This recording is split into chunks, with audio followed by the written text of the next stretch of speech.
Hello, Lydia. I hope you had a wonderful time on your senior trip. I can't wait to hear all about it and hear if you had any interesting music anecdotes while you were on the trip. I decided to vlog on the floor today because simply someone's kind of in my chair. Someone who's been missing the past 4 days. Yeah, I'm talking about you. Yeah, I'm filming you.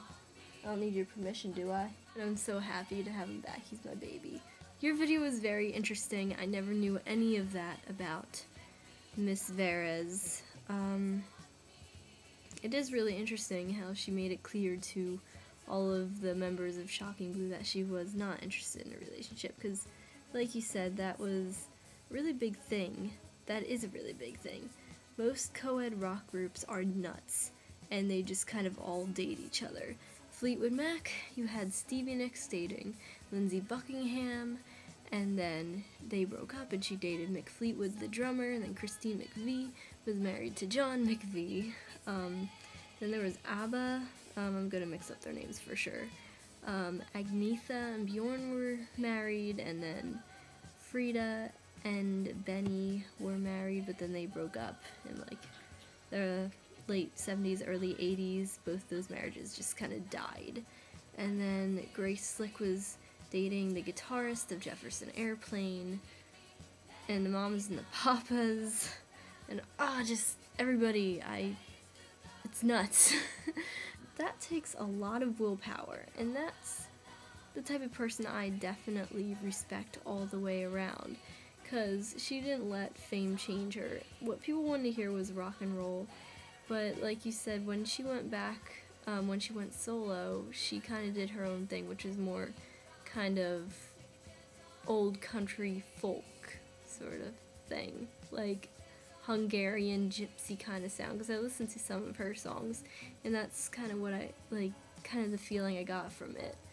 It was definitely her going back to her roots. She was born in The Hague in the Netherlands, and her father was like Hungarian, her mother was Dutch or something. She was like kind of every country. I don't understand why you do this to me. Last week I watched a movie called Stoned, which is a rock and roll biopic about founding member of the Rolling Stones, Brian Jones.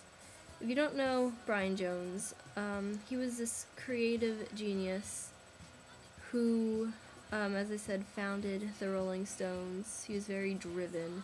However, by the end of his career and his life, he kind of got carried away with his fame, and he was spending money frivolously on really cool 60s clothing, and he started missing Rolling Stones recording sessions, and he was just having crazy wild sex and using drugs and all these things to the highest extent.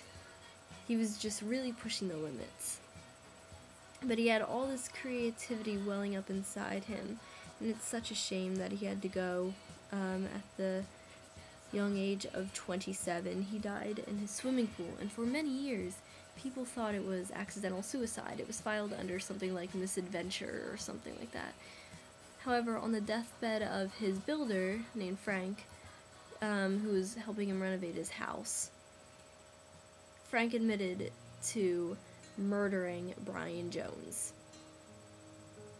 Talk about dropping a bombshell. I don't know how accurate Stoned is. Does anybody know? Because I looked it up, but I only paid attention to like the stars. It got kind of like so-so ratings, which I completely agree with, because as good as it was, it did leave something to be desired. It was the typical 1960s biopic. To connect this with earlier in the video, he is the complete opposite of Mariska Veres. Have you seen any interesting biopics that are worth talking about? Out of all the biopics I've seen, I think that was probably the worst, believe it or not, because I generally like biopics. They're really interesting. Even if they're not accurate, I just kind of like watching people, as creepy as that sounds. I just like learning about people's lives, what makes them tick, that sort of thing, and why they are the way they are. But that one, I guess maybe because I'm not a big Rolling Stones fan or anything. So that's probably why I wasn't too fond of it. On that note, Lydia, I will see you next week. Goodbye.